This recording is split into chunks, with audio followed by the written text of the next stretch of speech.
इस एपिसोड के स्टार्टिंग में हम योंगजी के पास का सीन देखते हैं जहाँ पर एक लड़का उसे मार रहा होता है और कहता है कि तुम बहुत ज्यादा कमजोर हो। वैसे मैंने तुम्हारे बारे में लोगों के मुंह से बहुत कुछ सुना था, लेकिन तुम बहुत ज्यादा कमजोर हो। योंगजी उससे कहता है कि वो कौन होता है जो कि उसे लूजर कहे। वो आज भी उतना ही पावरफुल है, लेकिन जिस पर वो लड़का कहता है कि तुमने अपनी ग्लोरी उस दिन खो दी थी जब तुमने ताई शॉन के साथ मैच करा था। और अब हमें उस दिन के मैच का सीन दिखाई देता है जहाँ पर हम ताई शॉन को देखते हैं जिसकी फाइट योंगजी के साथ होने वाली थी और वहाँ पर बहुत सारे लोग भी थे। यहाँ पर योंगजी उससे कहता है कि तो क्या आज वो उसके साथ लड़ाई करेगी। यहाँ पर भी लोग आपस में बातें कर रहे होते हैं कि योंगजी सबसे ज्यादा पावरफुल है हमारे यहाँ पर और मुझे नहीं लगता कि ये लड़की उसे हरा पाएगी। और अब ताई शॉन अपनी वेपन को छोड़ देती है और कहती है कि मैं तुम्हारे साथ बिना वेपन के ही फाइट करूंगी। अब योंगजी भी उसकी बातों पे एग्री हो जाता है। यहाँ पर हम देखते कि उन दोनों के वार से बहुत बड़ा अटैक होता है और इसी के साथ सीन शिफ्ट होता है जहाँ पर पूरी शाम बीत चुकी थी बट अभी तक किसी का पता नहीं चला था कि उनमें से कौन जीतेगा। और अब जैसे कि समय बीतता ही जा रहा था तभी वहाँ पर एक आदमी आता है और कहता है कि तुम दोनों का मैच ड्रॉ हो गया।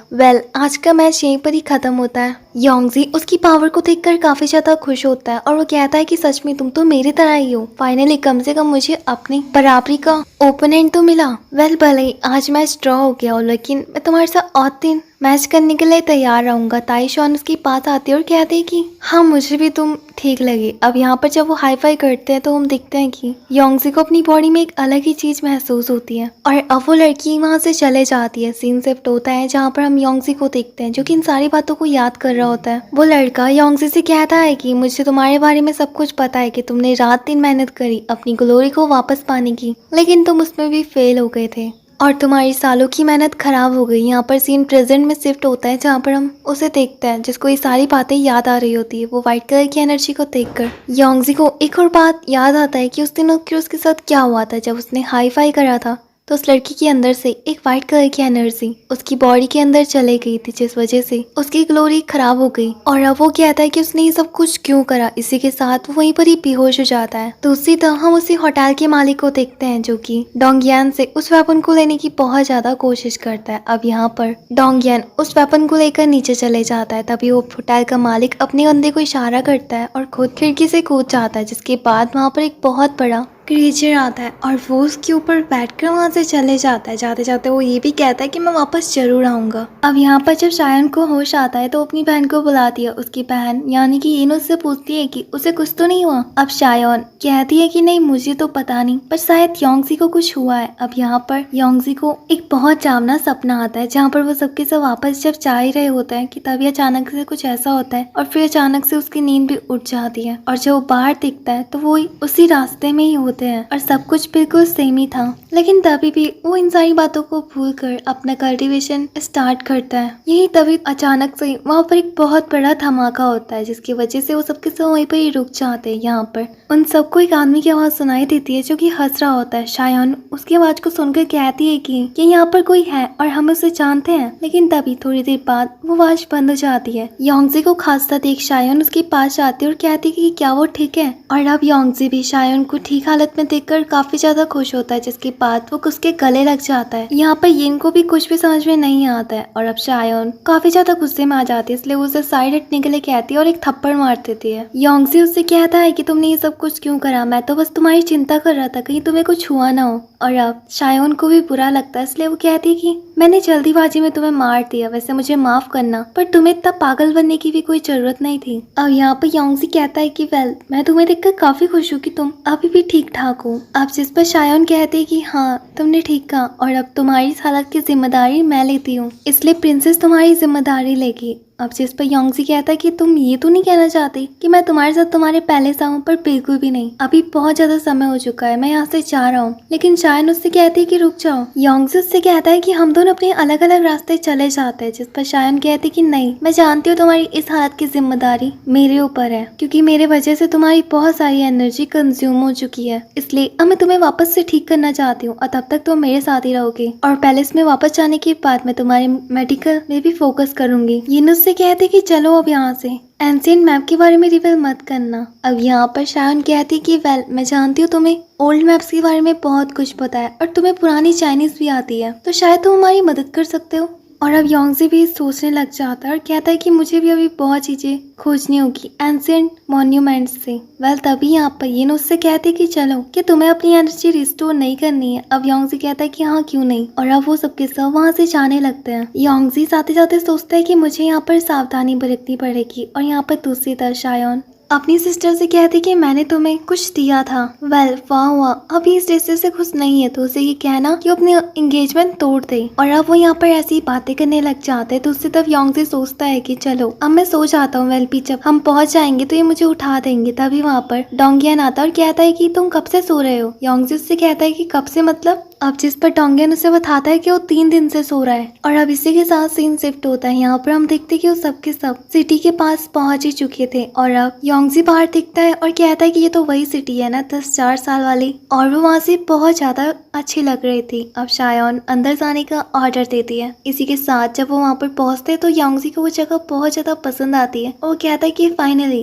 कम से कम मैं एक बार फिर से इंसानी इलाके में आ गया। और फिर तभी डोंगियन वहाँ पर उसके लिए एक कैंडी लेकर आता है। जब वो उसे खाने ही वाला था कि तभी उसकी गाड़ी अचानक से रुक जाती है, और वहाँ पर आके लिली और याओ खड़े हो रहे थे। याओ प्रिंसेस से कहता है कि मुझे माफ करना कि मैं आपको उस दिन वहाँ से दूर छोड़कर चले गया था। मुझे लगा कि आप सेफ होगी इसलिए मैं महल में वापस आ गया, और उस टाइम पे मेरी हेल्थ भी बहुत ज्यादा कमजोर थी। अब जिस पर शायोन उसे कहती कि कोई नहीं मैं बिल्कुल ठीक हूँ। हम देखते हैं कि लिली उसे इशारा करती है। अब जिस पर वहाँ के सिपाही योंगजी को पकड़ लेते हैं। शायोन कहती कि तुमने उसे क्यों पकड़ा है। अब जिस पर लिली कहती कि ये मिनिस्टर का ऑर्डर है। अब यहाँ पर शायोन कहती कि इतनी जल्दी भी क्या है, अभी मुझे अपने फादर को देखने भी जाना है। और हम तभी वहाँ पर एक आदमी को देखते हैं जो कि खड़ा होकर ये सारी चीजें देख रहा होता है। योंगजी पीछे मुड़ के देखता है, पर तभी सिपाही उसे वापस ले जाते हैं। और इसी के साथ सीन शिफ्ट होता है जहाँ पर हम उन सबको राजा के पास जाते हुए देखते हैं। यहाँ पर बाहर खड़ा सिपाही दोनों प्रिंसेस को कहता है कि आप अभी नहीं जा सकते हैं,